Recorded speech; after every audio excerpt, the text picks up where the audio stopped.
Hey, shalom, shalom, shalom. This is Naaman with the Great Millstone Camp here in Washington, D.C. Back for another video, but first and foremost, call hello Yahweh, Bahashem Yahushai, Bahashem Kahakwadash.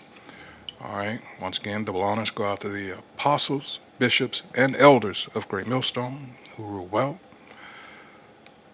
Salutations also go out to the fellow Akim that are out there on the highways and byways, pushing the truth across four corners of the earth, aided, of course, by the many, many videos that are uploaded and are out there for the edification. Alright, for the hopeful elect of our people primarily, but also for anyone that chooses. So we realize that a lot of you view this as entertainment, but that's only going to hurt you in the long run. Well, not even the long run now, in the not too distant future. All right.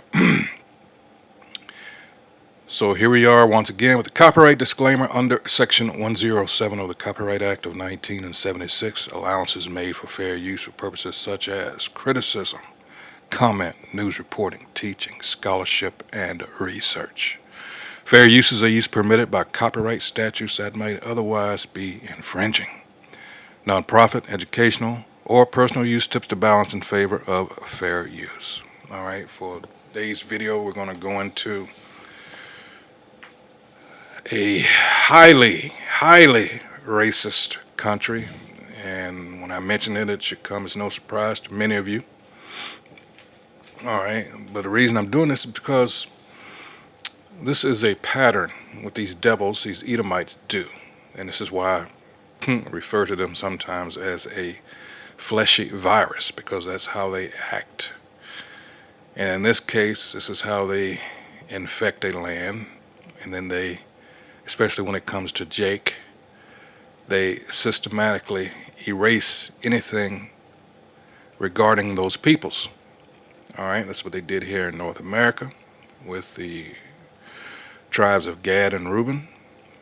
All right, and wherever they go, they try to do this. All right, and sad as it is, but we gotta understand, hey, these people were set up on us. This is part of the curses. All right, this is what we have done. This is for breach of contract. All right, the covenant that we agreed upon. All right, let me see if I can find it. I was just reading it the other day. What did we, when Moses presented this to us, he said, this we shall do. Let me see if I can find that. Let's see.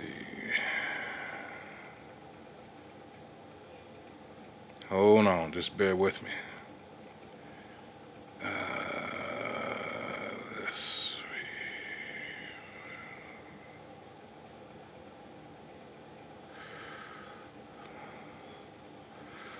All right.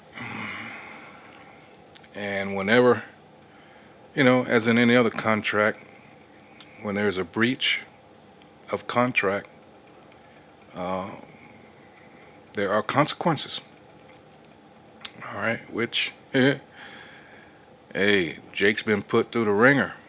And this young man that I view his channel, and he does good work. Put this out here. I'm still looking for this at the same time. Let's see. God dang it. I could have sworn. Hold on. I think I passed it. Yeah, so this is why we're having our asses handed to us, on a daily. Let's see. Let's see. Yeah, Exodus 19, that's what I thought. There we go. Let's get this.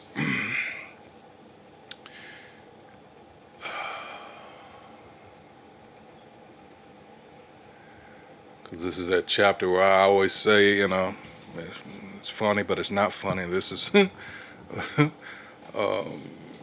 perhaps the earliest recorded moment where you talk about a bitch out. Yeah. Okay, Israel at Mount Sinai. Let's go down just a little bit. Hell, I'll start at the top. This is Exodus 19:1. It says, in the third month, when the children of Israel were gone forth out of the land of Egypt, the same day came they into the wilderness of Sinai. For they were departed from Rephidim and were come to the desert of Sinai and had pitched in the wilderness. And there Israel camped before the mount. And Moses went up unto the Most High, and the Most High, whose name is Yahweh, when it says Lord in all caps, called unto him out of the mountain, saying, Thus shalt thou say to the house of Jacob, and tell the children of Israel, Ye have seen what I did unto the Egyptians, and how I bare you out on eagle's wings, and brought you unto myself. Now therefore, if ye will obey my voice indeed, and keep my covenant, then ye shall be a peculiar treasure unto me above all people, for all the earth is mine. And ye shall be unto me a kingdom of priests and an holy nation. These are the words which thou shalt speak unto the children of Israel. All right. It says, And Moses came and called for the elders of the people, and laid before their faces all these words which the Most High Yahweh commanded him. And all the people answered together, and said, All that the Most High Yahweh hath spoken, we will do. And Moses returned the words of the people unto the Most High. And the Most High said unto Moses, Lo, I come unto thee in a thick cloud, that the people may hear when I speak with thee, and believe thee forever. And Moses told the words of the people unto the Most High. And the Most High said unto Moses, Go unto the people, and sanctify them today and tomorrow, and let them wash their clothes, and be ready against the third day. For the third day the Most High will come down into the sight of all the people upon Mount Sinai. And after that, I made reference to probably the greatest bitch out in history was recorded, because a few of the Israelites, started to get beside themselves and decided that they didn't want Moses to represent them, that they would speak to the Lord, to the Most High themselves. Yeah, it's a kind of funny story at that point. All right, so let's go to the video here, because the country that I'm talking about is, as you see here, Argentina. All right, and this is from Antonio Talks again. And you'll see, is it any wonder that when that proposal came up, the UN that Ghana brought, they were the only three nations. A lot of nations of, guess who, Edomites, they abstained, but they didn't outright say no. It was the United States, Israel, and these bitch asses here, Argentina, that flat out said no. All right, so as far as the transatlantic slave trade. All right, so here we go. So right now, y'all, the World Cup is happening. I believe this is a event of different teams worldwide competing in a soccer event, and it's actually happening in America. Now, I'm an American, y'all. We don't really care about soccer like that. In fact, I wouldn't even have known this event was happening if it wasn't for Twitter. Now, to dive deeper into that, it wasn't even the soccer highlights that necessarily caught my attention of this World Cup happening, but instead it was the anti-black memes that I came across specifically from Argentina's Twitter accounts. So here's Go figure. tweet I've come across. This is an account from Argentina. And look at Elon Musk talking about some visibility limited, yada yada. How it got 2 million views and 32,000 likes if it's limited? Bullshit. Now, as y'all can see, the photo is blurred, but I'm going to explain to you what's happening in it. I'm not even going to risk showing it because Twitter blocked it, so I know YouTube might do the same thing. But basically, it is a white Argentina man from a distance holding a rope, and the end of the rope has a noose on it over a black man who has very exaggerated features, and he's like, pulling the rope. Right, so a crazy image. In the comments, someone said, gotta be funny if an African team eliminates Argentina. And he replied, translated from Spanish, he says, you're gonna have to wait a long time, little black one. And if y'all know anything about Argentina, I expect this from them. We're going to dive into that later. So right here we have a tweet, and this isn't anything bad about black people or anything, but they ended up quote retweeting this tweet, and I just want to read it first. It says, in quote, "We'll beat Messi if Allah wills it. They provoke a lot, but we have to bring the passion to the match and play smart. If Allah wills it in, we'll have a great World Cup." And this was a player from Algeria, right? And Algeria is in Africa. An Argentina person retweeted this, and as you can see, what happened, little black guy? Looks like Allah didn't want to. And it is a, I don't know what's going on here. He's stretching the black guy's face apart, and it's a white man back here. So, yeah, you see it. This tweet ended up going stupid viral. Over 42 million views, over 134,000 likes. And then, through the replies, I just see a lot of, like, look at this. Like, what the hell is going on, dog? Someone says, "Never knew how racist and Islamophobic and disrespectful Argentinians are until this World Cup." Me personally, I already knew Argentinians was moved. Hey, not as bad, or as at least outwardly. Hey, a lot of those South American, Peru, Venezuela, Chile. Like this. As Don't I get sleep older, on I it. understand that everybody don't like niggas, and when our black people don't understand that shit, you know what I'm saying? We need to start moving accordingly. The great thing about this whole situation, though, is that this tweet ended up getting ratio bad. They said Argentina is way too poor of a country to be this racist.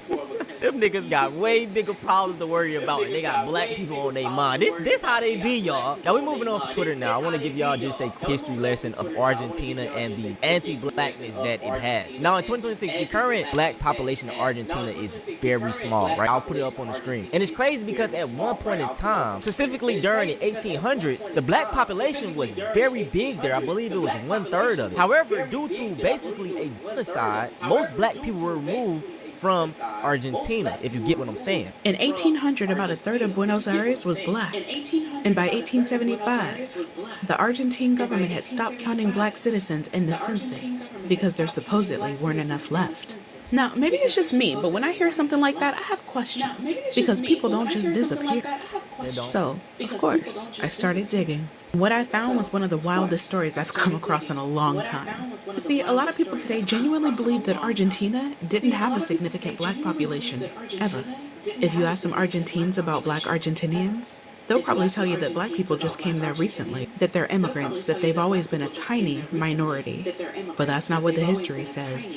Black people helped build Buenos Aires. Black people fought in Argentina's wars for independence. Black people helped shape Argentine culture.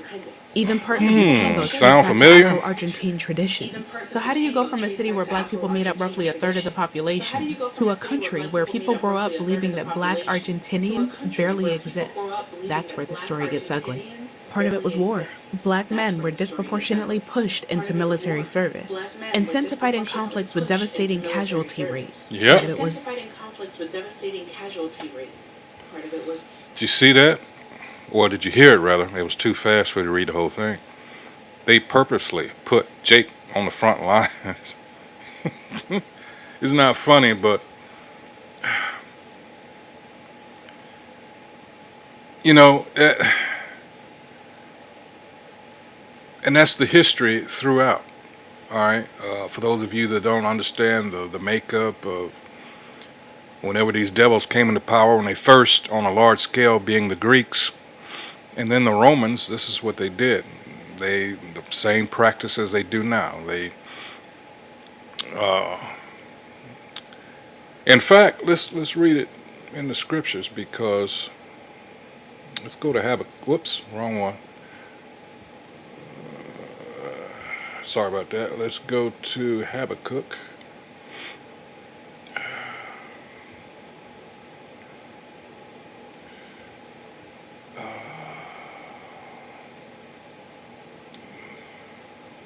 Second chapter, and let's skip on down. The righteous shall live by his faith, and that's the Israelites. Let's just start at 4. Behold, his soul, which is, talking about Edom, the self-professed white man here. Behold, his soul which is lifted up is not upright in him, but the just shall live by his faith. Yea, also because he transgresseth by wine, he is a proud man, neither keepeth at home, who enlarges his desires hell, and is as death and cannot be satisfied, but gathereth unto him all nations, and heapeth unto him all people. This is a thing with Edomites. This is their history, their MO. All right? From the Greeks, for those of you that have trouble understanding this is nothing new. All right? And they exploit people. This is, all right? Rome. This is the revived Roman Empire that we're in currently. The same thing. All right? And I said earlier about a pattern. As you're going to see, I'm going to let her talk a little bit more, but I hope you catch it when she says it. Disease. Here we go. Yellow fever tore through Buenos Aires in 1871, and it hit black communities especially hard. But the more I read, the more I realize this wasn't just a story about tragedy. It was also a story about intention. Because there were powerful people in Argentina who openly believed that the country's future should be white. Not diverse, not multicultural, white. And unlike people today who hide behind coded language, these men wrote it down. One of the most famous was Domingo Faustino Sarmiento. He's celebrated in Argentina today. Schools named after him, streets named after him, a former president, a founding figure. And he argued openly that Argentina should be remade through European immigration. Then came something called the Blanqueamiento. Millions of European immigrants were encouraged to come to Argentina. The country. Now do you begin to understand why a lot of the issues are going down there? Have been for the longest, for decades. Even pre-World War II. Changed rapidly. And while all that was happening, something else was happening too. The remaining Afro-Argentine population was slowly being erased, not just from neighborhoods, from records, from census categories, from public memory. That's the part that got me. Because when most people hear the word erasure, they picture like burning books or something. But sometimes erasure looks a lot quieter than that. Sometimes changing categories. Sometimes it's deciding who gets counted, whose story gets through the pen. And then a few generations pass. Right.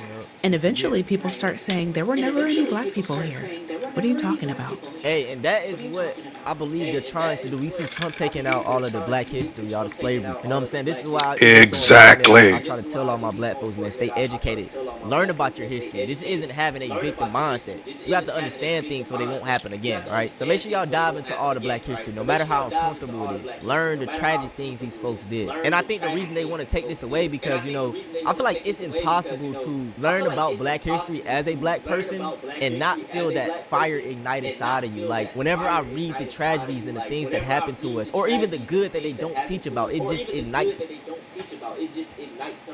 And this is why, although sites like this are good as far as getting your, you know, your history, your information, such as that, but you still fail to understand the spiritual component, and that's where we come in. All right, that's where Great Millstone and others affiliated, all right, come in to give you that missing piece, all right, and the links to the scriptures, all right. And then, right, like, it made me go so hard, and it creates that revolutionary for real, and that's what they don't want. So learn your history. Don't let them erase this shit, dog. And what keeps sticking with me is that Afro-Argentines never fully disappeared. Their descendants are still there. Their history is still there. Their contributions are still there. The thing that disappeared was the acknowledgement. Right. And honestly, I think that's one of the scariest forms of erasure. Because once a country forgets who helped build it, it becomes a whole lot easier to pretend that those people never mattered in the first place. A third of Buenos Aires was black. And that should be common knowledge. The fact that it isn't is part of the story. Hey, big shout out to Ashley, man. I always watch her videos. She makes detailed history lessons on black history, man. Show her some love. Look at this. Today I'm in Argentina and I'm trying the most viral burger. Look at that. This thing sometimes has a mind of its own. Hold on. The big nigger. God dang. Whew. Argentina. The big nigger. Look at that. Wow. Here. Bro, what? Hold on. Yo, that shit say big nigga. And this is a food spot in Argentina, bro. A restaurant in Argentina is making headlines because its restaurant contains a racial slur. And honestly, if you know Argentina's history, this shouldn't surprise you. Because the real history isn't that a restaurant used a racist word or that it's making money off of it. The real story is that Argentina spent generations convincing the world and itself that black and indigenous people barely existed there at all. Today, when most people picture Argentina, they picture European architecture, tango, soccer, and descendants of immigrants from Spain, Italy, and Germany. They don't picture black people, but they should, because at one point, Buenos Aires was one of the most black cities in South America. So what happened? How did an entire population seemingly disappear? The answer is a story involving war, disease, immigration, and racial whitening, and one of the most successful acts of historical erasure in the world. And once you understand that history, a restaurant casually using a racial slur doesn't seem shocking. It seems predictable. Argentina showing their ass so far this World Cup is not surprising to me at all. Really needs to be a study done on Argentina and like why it's so racist. I saw somebody say that Argentina is way too poor to be as racist as it is, and I honestly agree. I don't understand how your government and politics can be so shit, and then the first thing you're worried about. Remember Trump giving them, I think it was 42 million, something like that. Trump, let's see. We can always look it up. Let's see.